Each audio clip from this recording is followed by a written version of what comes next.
Bienvenue sur la chaîne Accepte Jésus.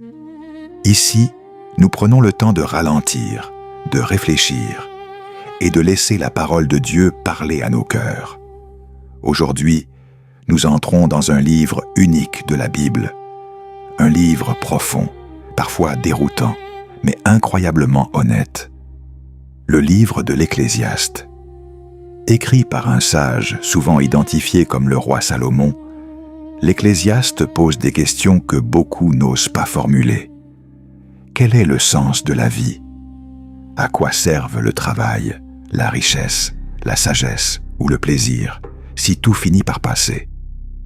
Sous le soleil, tout semble éphémère, comme une vapeur qui apparaît pour un instant, puis disparaît. Mais derrière ce regard lucide sur la vanité du monde, se cache une sagesse précieuse. Une invitation à craindre Dieu, à vivre avec discernement et à chercher ce qui a une vraie valeur éternelle. Dans cette vidéo, nous allons écouter les paroles de l'Ecclésiaste avec un cœur ouvert, laissant chaque verset nous interroger, nous recentrer et nous rapprocher de Dieu. Prenez un moment de silence, respirez profondément et laissons la sagesse ancienne éclairer notre présent.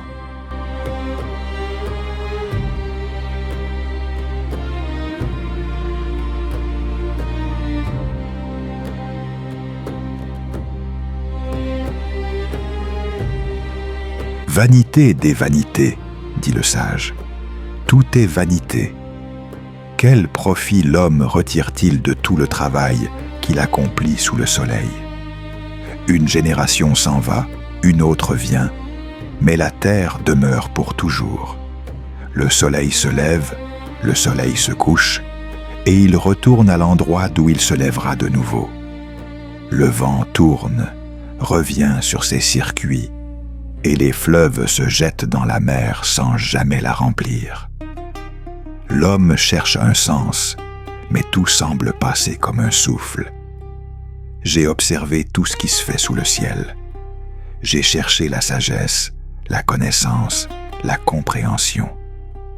Mais j'ai compris que plus la sagesse augmente, plus la douleur grandit.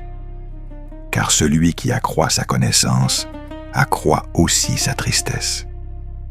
J'ai dit à mon cœur, « Allons, je t'éprouverai par la joie. » J'ai goûté au plaisir, j'ai bâti des maisons, planté des vignes, amassé des richesses, cherché la satisfaction dans le travail. Mais lorsque j'ai regardé tout ce que mes mains avaient accompli, tout était vanité et poursuite du vent. Il y a un temps pour tout, un temps pour chaque chose sous le ciel, un temps pour naître et un temps pour mourir, un temps pour pleurer et un temps pour rire, un temps pour se taire et un temps pour parler. Dieu a fait toutes choses belles en son temps, et il a mis dans le cœur de l'homme la pensée de l'éternité. J'ai vu l'oppression sous le soleil, les larmes des opprimés, sans personne pour les consoler. Mieux vaut être deux que seuls, car ils retirent un bon salaire de leur travail. Si l'un tombe, l'autre le relève. Mais malheur à celui qui est seul.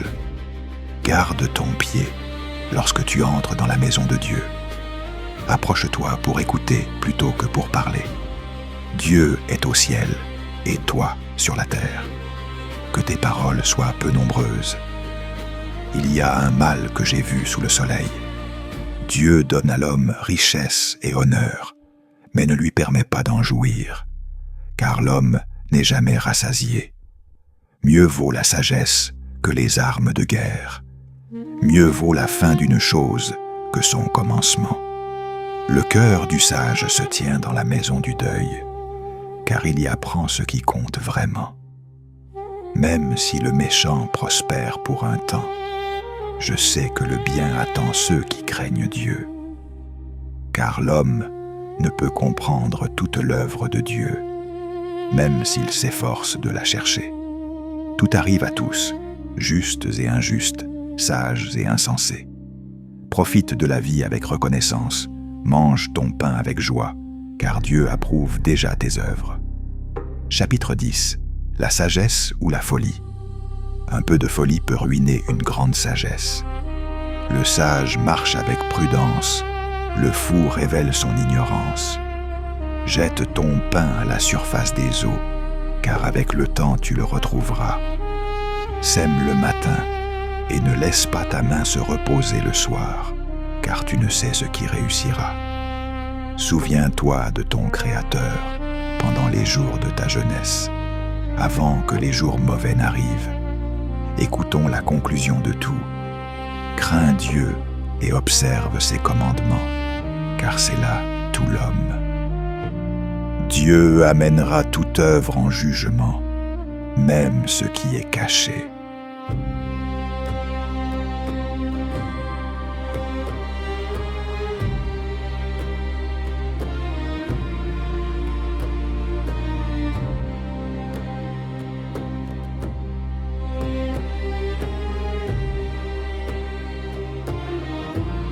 Ainsi se termine le livre de l'Ecclésiaste. Après avoir exploré le travail, le temps, la sagesse, la joie, la souffrance et la fragilité de l'existence humaine, une conclusion claire s'impose. Craindre Dieu et garder ses commandements. Car tout le reste passe, mais Dieu demeure. L'Ecclésiaste ne nous pousse pas au désespoir, mais à la lucidité. Il nous rappelle que la vraie paix ne se trouve pas dans ce que nous possédons, ni dans ce que nous accomplissons, mais dans une relation juste avec notre Créateur. Si ces paroles ont touché ton cœur, si elles t'ont fait réfléchir, ou t'ont aidé à voir la vie autrement, prends un instant pour le dire en commentaire. Ton témoignage peut encourager d'autres personnes sur leur chemin de foi. Et si tu souhaites continuer à découvrir la Bible, approfondir les psaumes, les proverbes et les livres de sagesse, alors abonne-toi à la chaîne Accepte Jésus.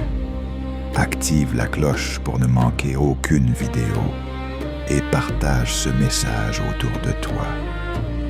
Que la paix de Dieu accompagne ta route et que sa sagesse éclaire chacun de tes pas.